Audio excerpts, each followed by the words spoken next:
नमस्कार। जनशोध न्यूज़ में आपका स्वागत है। मैं प्रदीप तिवारी। मध्य प्रदेश में रीजनल इंडस्ट्री कॉन्क्लेव एक सुनहरा अवसर लेकर आया है और बड़ी मुद्दतों के बाद मध्य प्रदेश में एक अच्छा इन्वेस्टमेंट चल रहा है। मध्य प्रदेश ने फिर से निवेश के क्षेत्र में बड़ी उपलब्धता हासिल की है। राज्य सरकार ने जो रीजनल इंडस्ट्री कॉन्क्लेव RIC आयोजित किया था, उसमें 23,181 करोड़ का निवेश प्रस्तावित है और राज्य सरकार को प्राप्त हुआ है, जो प्रदेश की औद्योगिक और जो उसकी रोजगार सृजन की क्षमता है उसको बढ़ाने वाली है। कहीं ना कहीं निवेशक का जो है इसमें विस्तृत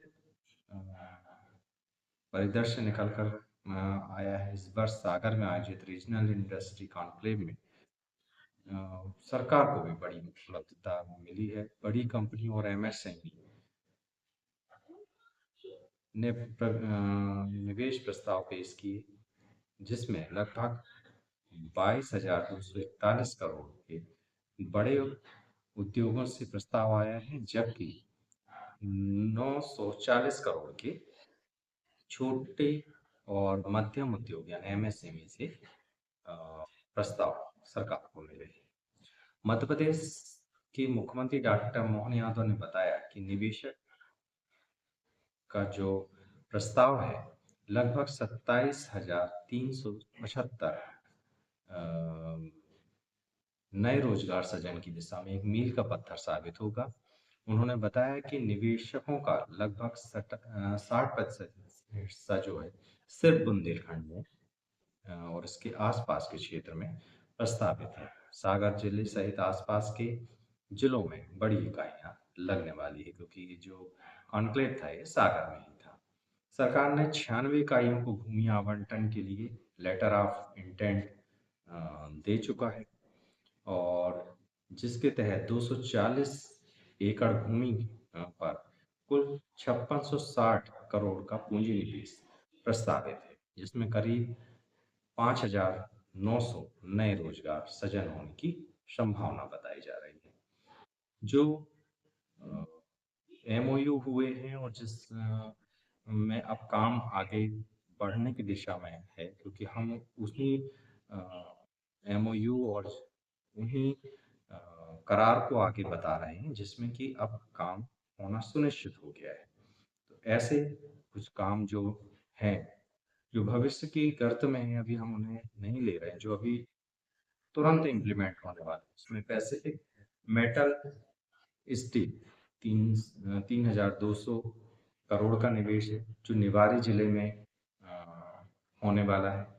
डेटा सेंट्रिक 1700 करोड़ का निवेश है, जो कि सुर्खी, जो कि एक सागर जिले का है, जहाँ के अपने गोविंद राजपूत विधायक हुआ करते हैं, उस सेक्टर में डेटा सेंटर परियोजना प्रस्तावित है। इको सीमेंट ये 200 करोड़ का प्रोजेक्ट है, जो कि पन्ना जिले में सीमेंट की एक इकाई का डेवलपमेंट होने वाला है। वहीं फ्लाई ओला 1800 करोड़ का निवेश है, जो सागर, उमरिया, नीमच और सिंगरौली में प्रस्तावित है। बंसल ग्रुप ने भी अब तक का सबसे बड़ा निवेश मध्य प्रदेश में किया है और 1350 करोड़ का निवेश वह कर रहा है। वह जबलपुर, भोपाल, ग्वालियर, इंदौर में औद्योगिक इकाइयां स्थापित और विस्तारित करने वाला है। Isolation green energy limited 1600 crore का निवेश कर रहा है, जो नर्मदापुरम में हरित ऊर्जा निवेश करने वाला है। इसके अलावा राज्य सरकार ने सागर के गुवा औद्योगिक जो इकाई है उसमें एक बैंक खोलने की भी घोषणा की है। दिल्ली नागपुर औद्योगिक कॉरिडोर के अंतर्गत मांसवासी गांव में 1000 एकड़ पर मेगा औद्योगिक पार्क स्थापित करने की परियोजना राज्य शासन यानी मध्य प्रदेश शासन ने रखी है।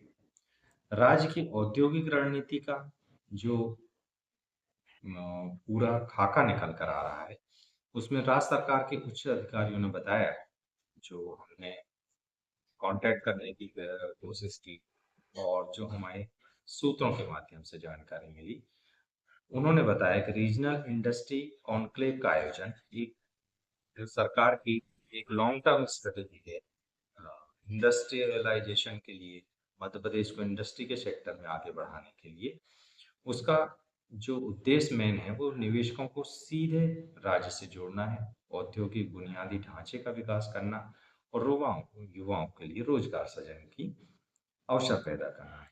वहीं मुख्यमंत्री मोहन यादव ने भी कहा है कि मध्य प्रदेश अब न केवल देश में निवेशकों की पहली एक पसंदीदा जगह बनता जा रहा है, बल्कि यह औद्योगिक एवं उत्पादन केंद्र के रूप में राष्ट्रीय और अंतर्राष्ट्रीय स्तर पर भी अपनी जो स्थिति है वो मजबूत कर रही है।